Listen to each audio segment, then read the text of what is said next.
Venezuelan President Nicolas Maduro giving U.S. diplomatic personnel 72 hours in which to leave Venezuela.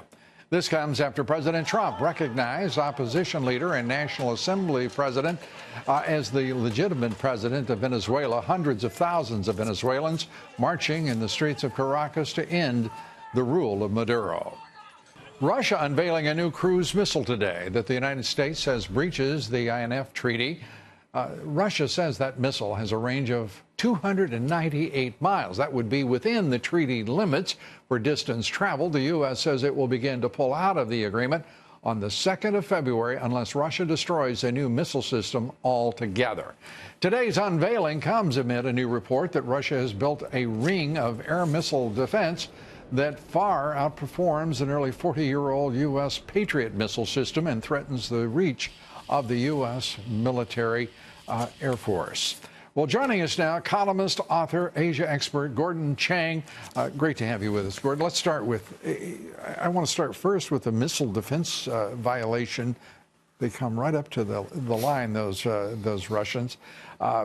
The United States right now seems to be playing from, behind the sticks, as they say in football. And we've got to catch up. They've got hyper velocity missiles. They have got all sorts of surface to air defense systems and missiles and seem to be moving ahead.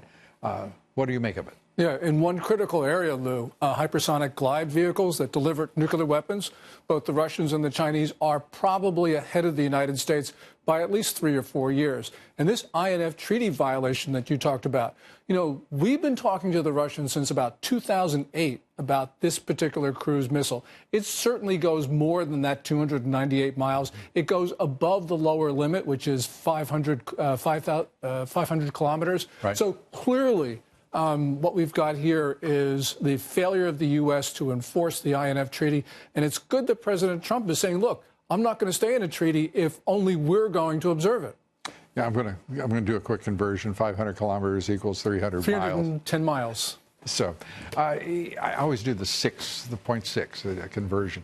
The fact of the matter is that we have now in this hemisphere a fairly significant nexus in Venezuela for the forces, the strong, the big powers, and that would be Russia and China and Iran in Venezuela. And this has, it looks as though we're about to see regime change. What do you make of it? Well, first of all, you talk about nukes. The Russians sent over 2 nuclear-capable bombers to Venezuela a couple months ago. Clearly, they've got this defense ties with Moscow. China is supporting Venezuela to the tune of probably somewhere $23, $24 billion worth of exposure.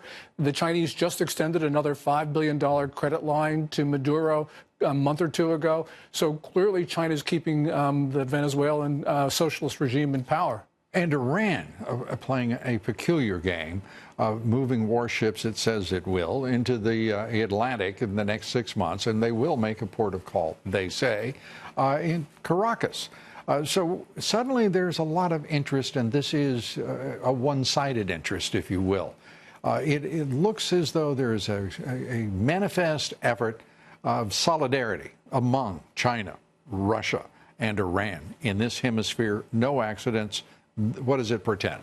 Well, really what's going on here is you have those 3 countries and 3 regimes wanting to stick it to not only the United States, but to other countries in the region.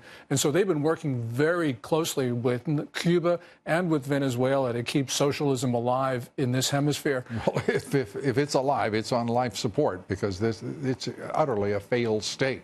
Well, the ideology, of course, has failed, but they've put a lot of money behind it to keep Maduro and before him Chavez going. And, this is important for us because, we have a Monroe Doctrine. We don't want colonial powers in our region. And clearly, we're willing to compete with the Chinese on a fair basis. We've welcomed the Chinese into the Inter-American Development Bank, for instance. No, but what's going on? Why should we do that? We shouldn't have done it, but we did. I know. And the point is that we're willing to compete with them on a fair basis. But, what they're doing in Venezuela and Cuba and elsewhere just isn't fair. And clearly, the Chinese influence in the region is malign. malign intent. You know, Russia is not our friend. They've made that very clear.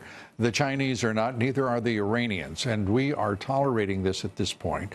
There will be, it looks as though, a new government in Caracas. This president has already recognized the young political leader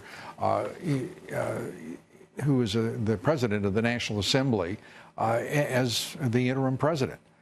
Is it possible that this is too soon to have already made that move? The president is being applauded, and I think rightly so, but it seems very early in the process. Yeah, and this is a dynamic situation, and we don't know how this will end up. But you do have those people in the streets, which is clearly discontent over the course of a decade against, socialism in Venezuela. This is going to be a very, very difficult situation for us. But the one thing the Trump administration has done, to its credit, it's lined up allies: Canada, Brazil, Chile, countries in the region. Now also, yeah. And you get Argentina and Brazil working together like that, it's always encouraging. Gordon Chang, thanks so much for being with us. Thanks, We appreciate it.